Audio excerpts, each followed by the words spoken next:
how to transfer USDT from Binance to Bitget. So in order to transfer USDT from Binance to Bitget, you have to follow this simple steps. First thing, let's go ahead and copy the wallet address from your Bitget wallet account. When you're logged into your account, that's going to take you to this sort of field. Here you could go ahead and select the asset that you want to receive. Since we are receiving USDT, now on this page, go ahead and press on spot and click on add funds.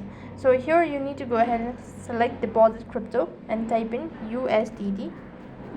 When you locate USDT, now you need to go ahead and copy the wallet address that it will be appearing. And when you actually copy the wallet address, exit out of your Bitget and log in into your Binance account. When you're logged into your Binance account, that's going to take you to the home page. And while you're on this page, what next you need to do is you just have to go ahead and press on the asset that you wish to transfer. Since we are going with USDT, so type in that.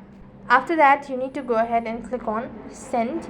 As you click on the send or transfer button, then you need to paste in the wallet address. When you've actually pasted in the wallet address, then enter the exact amount and initiate the transaction. So with that, you'll have successfully transferred USDT from Binance to Bitget. That is all for this video. I hope the video was helpful. Make sure to like, share and subscribe to our channel. Thank you for watching. See you in the next video.